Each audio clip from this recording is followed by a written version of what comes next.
Thanks a lot, Manisha, for that. Let's get back to buzzing stocks now. Indiabulls Real Estate is the one that's moving around. Nimesh is here to tell us why. Nimesh, over to you. Hi, Sana. The stock is down 5% surprisingly, but yesterday evening there was an announcement there's going to be a change in the management, top-level management. So the current MD, Mehul Johnson, has resigned as the MD of the company, and he'll be replaced by Sachin Shah as the ED for the next 5 years. Additionally, the company has also announced appointment of 3 new independent directors for a period of 3 years.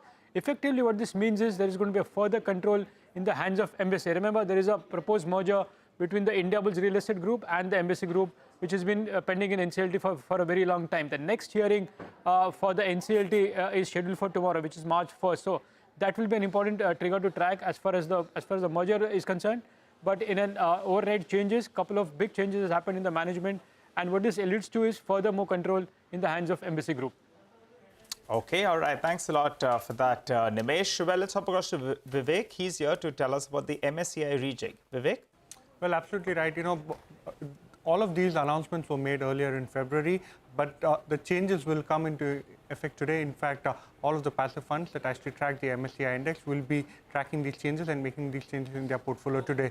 So let's have a look at which are the stocks that will be impacted. 2 important stocks, Bank of Baroda as well as CG Power. These stocks will get added to the MSCI Standard Index. Expect flows of $135 million into Bank of Baroda. CG Power expect flows of a little over $150 million. On the other hand, Biocon is expected to see outflow of close to $78 million as it is being removed from the indices. Well, the other important group to keep a track on is the Adani Group. Now, remember, there was quite a bit of flip-flop in from the MSCI in terms of the treatment of the Adani Group within the MSCI indices. So today, the net impact will be there will be an outflow due to a weight reduction in Adani Enterprises, Adani Total Gas, and Adani Transmission. MSCI has postponed, the weight reduction on the back of the fact that the stocks were continuously hitting lower circuits. Apart from that, there are 24 additions and 5 deletions in the MSCI India Small Cap Index. So today, all of these names will be active, especially in the last hour of the trading session. Okay, all right. Thanks a lot for that, Vivek. Vesuvius India, that's the other stock that's in focus. It's under some pressure. On a year-on-year basis, the numbers look good. The problem is that on a sequential basis, there was a bit of a decline on the revenues. The margins as well came down to around 11%. That compares with around 14% on a sequential basis. So that 300 basis points, decline out there. And also the stocks trades at around 30 times its trailing earnings. So maybe no valuation comfort as well out there. So the stock is down 10%. But keep in mind, in the last 1 month or so, we've seen a big run-up, on that stock. Focusing on the other one, that's Vedanta. That's the larger name in there, and that's under some pressure.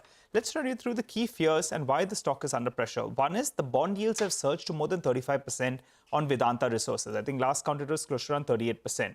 So the street is fearing that the promoter entity, that's Vedanta Resources, could default. That's point number one, and it's reflected in the bond yield surging up. The second factor is the shareholding as of December 2022. On both the listed entities, that's Vedanta as well as Hindustan Zinc.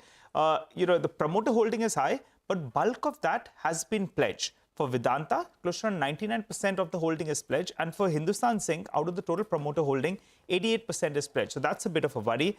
And the third point is Hindustan Zinc's buyout of Vedanta's international zinc assets at close to around $3 billion. That was expected to bail out the company, because in turn the promoter entity would declare a dividend. They would get that money as well. So that's hit a roadblock, which is a bit of a worry. Keep in mind, the government of India has close to around 30% stake in Hindustan Zinc, and that's the reason why it hit a roadblock. So put all these factors together, it explains why the stock is under pressure. Some clarification from the promoter entity is awaited. So let's see whether or not they can wriggle their way out of this one. Well, for the time being, though, we'll slip into a short break. But on the other side, our special segment, it's the economy. Lata will be chatting with Rob Subramaniam of Nomura as well.